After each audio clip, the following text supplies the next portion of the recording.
नमस्कार, आप देख रहे हैं प्लस इंडिया लाइव न्यूज।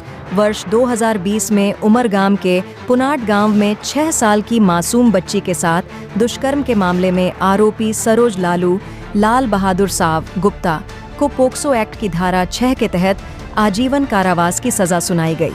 विद्वान न्यायाधीश श्री टीवी आहूजा ने 50,000 रुपये जुर्माना और 6 लाख रुपये मुआवजे का भी आदेश दिया। घटना के दौरान आरोपी ने बच्ची को लहूलुहान छोड़ दिया था, जिसके बाद पुलिस ने घटना स्थल पर मिले पर्स के आधार पर उसे गिरफ्तार किया।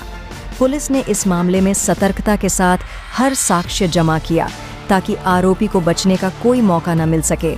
साथ ही पब्लिक प्रोसिक्यूटर अनिल त्रिपाठी की दमदार दलीलों ने न्याय दिलाने में अहम भूमिका निभाई।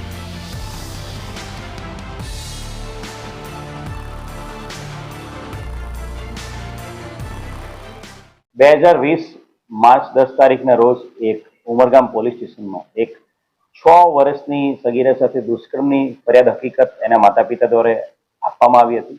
ઉમરગામ પોલીસ વિસ્તારના દેવધામ વિસ્તારમાં રહેતી દીકરીને મોઢું દબાવીને દુષ્કર્મ કર્યાની જે હકીકત મળી એના આધારે તાત્કાલિક ઉમરગામ પોલીસ દ્વારા જે બળાત્કારની કલમો વત્તા પોક્સો મુજબનો તાત્કાલિક ગુનો દાખલ કરવામાં આવ્યો હતો।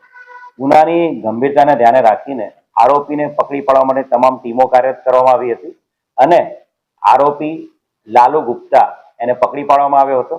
આરોપીને પકડી પાડ્યા બાદ સમય મર્યાદામાં 1 મહિનો અને 20 દિવસમાં આ ગુનાની અંદર ચાર્જશીટ કરી દેવામાં આવ્યું હતું અને ચાર્જશીટ કર્યા બાદ આ ગુનામાં જે દસ્તાવેજી પુરાવો સાથે સાથે ફોરેન્સિક પુરાવો અને મેડિકલ જે પુરાવો જે તમામ પુરાવો જે પોલીસ દ્વારા રજૂ કરવામાં આવ્યા હતા ચાર્જશીટમાં એને ધ્યાને રાખીને જે સરકારી વકીલની દલીલોને ગ્રાહ્ય રાખીને એક મોટો ચુકાદો ગઈકાલે કોર્ટ દ્વારા આપવામાં આવ્યો છે। આ ચુકાદામાં જે આરોપી છે એને અંતિમ શ્વાસ સુધીની આજીવન કેદની સજા ફટકારવામાં આવી છે અને એની સાથે સાથે એને 50,000 રૂપિયાના દંડની પણ સજા ફટકારેલી છે અને એ ઉપરાંત ભોગ બનનાર દીકરીને 6 લાખ રૂપિયાના વળતરનો હુકમ પણ નામદાર કોર્ટ દ્વારા કરવામાં આવ્યો છે।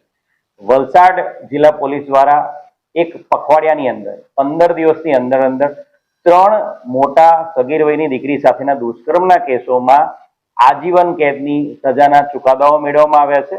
વલસાડ જિલ્લા પોલીસ સતત જે પણ ગંભીર ગુનાઓ છે જે પણ ગુનાઓ દાખલ થાય છે એની અંદર ક્વોલિટી ઇન્વેસ્ટિગેશન કરીને proper forensic reports, forensic expert reports, forensic જે ઇન્વેસ્ટિગેશન રિપોર્ટ્સ સાથે સાથે મેડિકલ જે એનાલિસિસ અને મેડિકલ જે રિપોર્ટ છે એ અને એ ઉપરાંત જે આઈ વિટનેસીસના જે CRP 164 મુજબના જે નિવેદનો છે એ અને આઈડી પરેડ તમામ પ્રકારના એવિડન્સીસ કલેક્ટ કરીને જે ઇન્વેસ્ટિગેશન પૂર્ણ કરેલા છે એના કારણે જ આ તમામ કેસોમાં 3 કેસોમાં આજીવન કેદની સજાના હુકમો મળેલા।